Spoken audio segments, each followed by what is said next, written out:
आज हम 5 ऐसी आदतों के बारे में जानेंगे जिन्हें अपने जीवन में शामिल करने के बाद आप अपने जीवन में काफी सुखद और चमत्कारी परिवर्तन पाएंगे। इन आदतों को हम एक बौद्ध कहानी के माध्यम से जानेंगे। इसके पहले कि आप इस कहानी में खो जाएं, चैनल को सब्सक्राइब करना ना भूलें। दोस्तों, एक गांव में एक आदमी रहता था। ठीक ठाक पढ़ाई लिखाई तो की थी उसने, लेकिन वो बहुत ही कामचोर और आलसी था। वह दिन का अधिकतर समय यहाँ वहाँ लोगों के पास बैठकर गप्पे लगाने में निकाल देता और अपने साथ साथ दूसरों का भी वक्त बर्बाद किया करता, जिसके चलते लोग उसे बिल्कुल भी पसंद नहीं करते थे। यदि कोई उसे कुछ काम करने को कहता तो वह कुछ न कुछ बहाने बनाकर उन कामों को टाल देता था। वह रोज काम की तलाश में तो जाता, पर बिना कुछ काम किए खाली हाथ ही घर लौट आता, जिसके कारण उसका परिवार आर्थिक तंगी से गुजर रहा था। उसकी पत्नी के द्वारा काम न मिलने का कारण पूछने पर वो आदमी उसे रोजाना नए नए बहाने सुना देता। बेचारी पत्नी अब बहुत निराश हो चुकी थी। पत्नी के समझाने पर वह उल्टा उसी के ऊपर गुस्सा करता और उसकी एक भी न सुनता। आदमी रोज काम ढूंढने के लिए घर से निकलता तो था, परंतु वह रास्ते में कहीं रुककर पूरी दोपहर आराम किया करता। यदि कोई राहगीर राह से गुजरता दिख जाता तो उसे भी अपने साथ बातों में लगा लेता। फिर शाम होते ही वापस अपने घर को लौट जाता। उसकी पत्नी उसे बहुत समझाती, लेकिन वह उसकी एक भी नहीं सुनता, क्योंकि पत्नी कुछ घरों में काम करके 2 वक्त की रोटी का इंतजाम कर लेती थी, तो आदमी और अधिक निश्चिंत रहने लगा। ऐसे ही दिन बीत रहे थे और आदमी दिन प्रतिदिन और अधिक मक्कार होता जा रहा था। एक दिन अचानक उसकी पत्नी की तबीयत बहुत बिगड़ गई और उसने खाट पकड़ ली। फिर क्या था, अब तो घर में खाने को दाने भी न थे। बच्चे भूख से बिलख रहे थे। बच्चों की ऐसी दुर्दशा देखकर वो आदमी बहुत ग्लानि से भर गया। उसने निश्चय किया कि अब वह यहाँ वहाँ लोगों से बातें करने में अपना समय बर्बाद नहीं करेगा। ऐसा निश्चय करने के बाद धीरे धीरे उसने काम में मन लगाना शुरू किया। कुछ दिन तो वह अपना काम ईमानदारी से करता रहा, लेकिन पत्नी के ठीक हो जाने पर वह सोचता है कि मैं कितने दिनों से लगातार काम कर रहा हूँ, आज थोड़ा आराम तो बनता है, और ऐसे ही वह अपने कामों को वापस टालना शुरू कर देता है। धीरे धीरे वह फिर यहाँ से वहाँ समय बर्बाद करना शुरू कर देता है और फिर अपनी पुरानी आदतों में ही पड़ जाता है। यूं ही समय बीतता जाता है और कुछ दिनों बाद घर में फिर दरिद्रता पसर जाती है। बीमारियां भी घर को घेर लेती हैं। यह देखकर वो बहुत दुखी होता है और फिर से निश्चय करके अपने कामों में ईमानदारी से जुट जाता है। परंतु कुछ 2-4 दिन में ही वह फिर से काम चोरी और समय को बर्बाद करने जैसी आदतों से घिर जाता है। अब वह यह तो समझ चुका था कि उसकी आदतें ही उसकी दुश्मन बन चुकी हैं, लेकिन उसके बार बार कोशिश करने पर भी वह अपनी इन बुरी आदतों में सुधार करने में असफल रहता है। अब तो स्वयं वह आदमी भी अपनी इन आदतों से तंग आ चुका था, लेकिन ये आदतें उसके जीवन पर इस कदर हावी हो चुकी थी कि वह चाहकर भी इनसे छुटकारा पाने में असफल हो रहा था। अपनी आदतों के कारण वह बहुत उदास रहने लगा। उसे लगने लगा था कि अब उसे ऐसा ही नीरस और दुख भरा जीवन जीना पड़ेगा। फिर एक दिन उसका मित्र उसे बताता है कि पास वाले जंगल में एक आत्मज्ञानी बौद्ध भिक्षु रहते हैं। उन्होंने कई लोगों की समस्या का समाधान किया है। तुम्हें अपनी समस्या लेकर उनके पास जाना चाहिए, शायद वे तुम्हारी कोई मदद कर सके। इस बात पर आदमी को भरोसा तो नहीं होता, लेकिन फिर भी एक आशा होने के कारण वह उस भिक्षु के पास पहुंच जाता है। वहां जाते ही उसे असीम शांति मिलती है। वहां के माहौल से उसे सकारात्मक ऊर्जा का अनुभव हो रहा था। वहीं पास में एक पेड़ के नीचे भिक्षु ध्यान लगाए बैठे थे। आदमी भिक्षु को प्रणाम करता है तो भिक्षु अपना ध्यान छोड़ते हुए एक हल्की सी मुस्कान के साथ उसका अभिवादन स्वीकार करते हुए उसे बैठने का इशारा करते हैं। फिर वह आदमी अपनी सारी समस्या भिक्षु को बताता है कि कैसे वो अपनी आदतों पर काबू पाने में असफल रहा। बौद्ध भिक्षु कुछ विचार करने के बाद कहते हैं कि पुत्र, तुमने कई बार अपनी आदतों को बदलने का प्रयास किया, लेकिन तुम असफल रहे, क्योंकि तुम सिर्फ कुछ दिनों में ही अपनी आदतों को बदलना चाहते हो और महज 2-4 दिनों में ही तुम्हें अपनी मर्जी के परिणाम न मिलने के कारण तुम फिर से उन्हीं आदतों में लिप्त हो जाते हो। जो आदतें इतने सालों से बनी हैं, उन्हें इतनी जल्दी छोड़ा नहीं जा सकता। आदतों को केवल बदला जा सकता है, जैसे बुरी आदतों को अच्छी आदतों में, झूठ बोलने की आदत को सच बोलने की आदत से, बेईमानी को ईमानदारी से ही बदला जा सकता है। इस पर आदमी कहता है कि गुरुवर, आदतों को बदलना कैसे संभव है?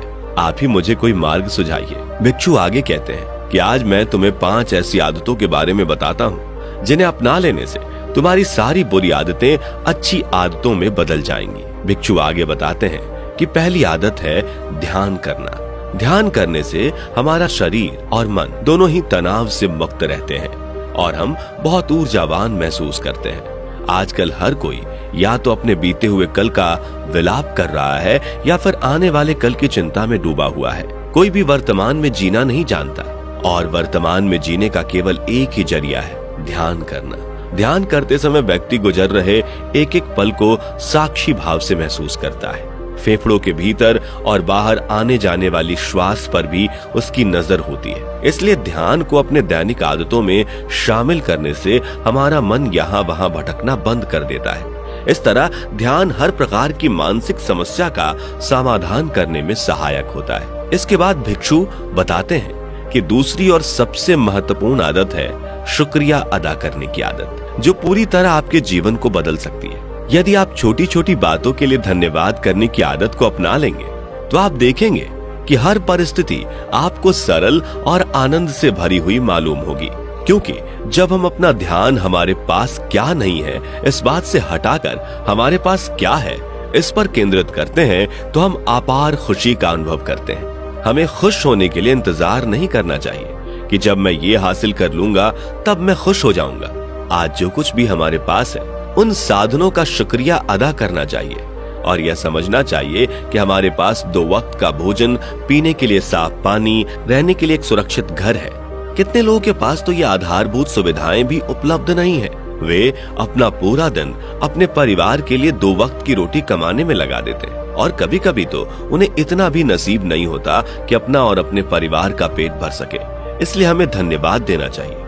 शुक्रिया अदा करने की आदत हमारे भीतर सकारात्मक ऊर्जा का संचार करती है और इस आदत को अपने जीवन में शामिल कर लेने से आप पाएंगे कि आपका नजरिया पहले की अपेक्षा अधिक सकारात्मक होगा और आप जीवन के प्रति अधिक उत्साहित होंगे।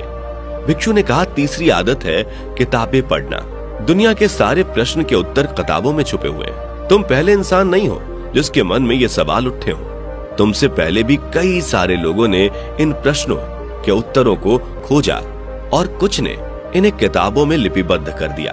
तो तुम बिना इतनी लंबी प्रक्रिया से गुजरे इन किताबों की सहायता से बड़ी ही आसानी के साथ अपने उत्तर खोज सकते हो। अच्छी किताबें पढ़ने से हम जीवन को देखने के कई सारे दृष्टिकोण विकसित कर पाते हैं, क्योंकि हर घटना के 2 पहलू होते हैं। बहुत से कारण होते हैं लेकिन ज्ञान के अभाव में हम उन्हें देख नहीं पाते। हम केवल उन्हीं बातों को समझ पाते हैं जो हमें किसी अन्य के द्वारा समझा दी जाती हैं और हम दूसरों की बातों को ही सत्य मानकर बाकी सारे पहलुओं को नजरअंदाज कर देते हैं। इसलिए आवश्यक है कि प्रत्येक व्यक्ति को अच्छी किताबें पढ़नी चाहिए, उनसे मिली शिक्षाओं को अपने जीवन में उतारना चाहिए। भिक्षु आगे कहते हैं चौथी आदत है लिखना। लिखते समय कोई भी व्यक्ति अपने विषय के अलावा कुछ और सोच ही नहीं सकता। कोई अन्य भाव या विचार हमारे मस्तिष्क में आते ही नहीं है। लिखते समय हम अपने अंतर मन के सबसे करीब होते हैं और एकाग्रता के लिए लेखन बहुत ही प्रभावी माध्यम है, क्योंकि हमारा दिमाग नए विचारों को पैदा करने के लिए ही बना है।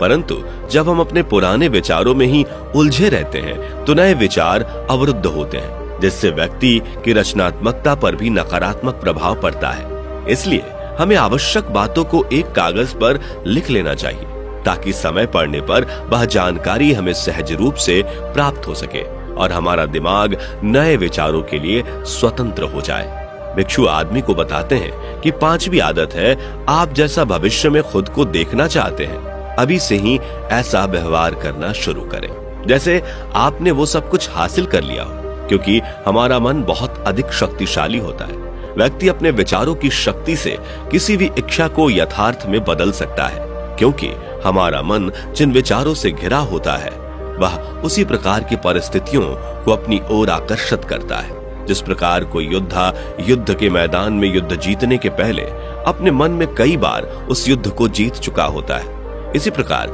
सफलता हासिल करने से पहले उस सफलता को कई बार अपने मन में जीना होगा। इसके लिए आप जैसा भविष्य चाहते हैं वैसा अपने मन में संपूर्ण विश्वास के साथ सोचो और तुम महसूस करो कि तुमने वो सब कुछ हासिल कर लिया है जैसा तुम आने वाले समय में खुद के लिए चाहते हो।